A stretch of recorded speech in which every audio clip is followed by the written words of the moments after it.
Okay, so Dr. Claire Kelly, thank you for talking to my class today about the questions that they asked.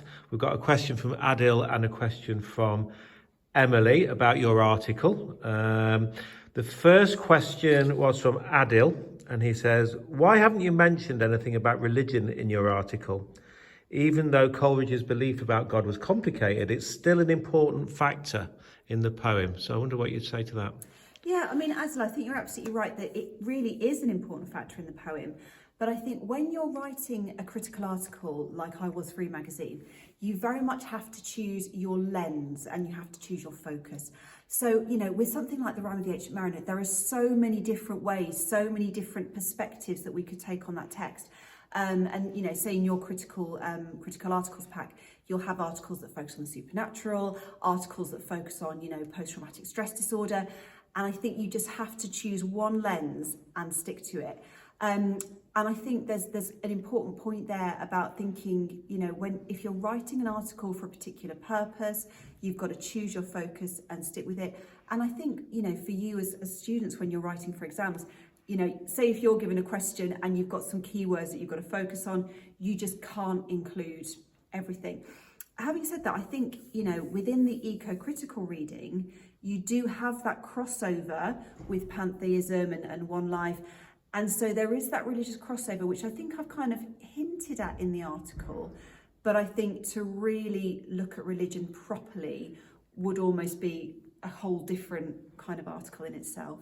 Absolutely. So, and I think, you know, our lens being crime, I think it's a good hint for us to make sure that we've got our central focus and really drill into that central lens. I like your use of lens at the beginning of that. Yeah. Okay, lovely. Emily then wanted to ask about Coleridge's intentions and what you thought he was trying to personally achieve in the poem. So Emily asked, do you think that Coleridge wrote about the environment in Rime and the Ancient Mariner in order to express concern for it being mistreated, or was this unintentional and more of a modern interpretation of the poem? I think it's a really interesting question. And I had to think about this a bit myself before I felt I could give any, you know, response to this. I think for Coleridge, in terms of my reading of it, there is that concern for the environment, but I think it's much more about human spiritual connection with the environment.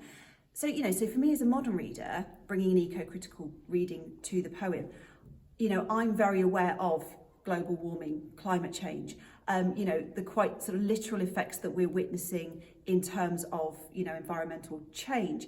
I think for Coleridge, there would have been perhaps less focus on that, but a very keen sense of, you know, if we spiritually lose our connection with the natural world, then that in its sense is, you know, is concerning, is potentially harmful. And I think there are elements as well of kind of maybe a growing awareness of the importance of the environment, not just spiritually, but also in terms of our mistreatment of it and the way that as humans we're dependent on it as well. I think that really comes through in the poem.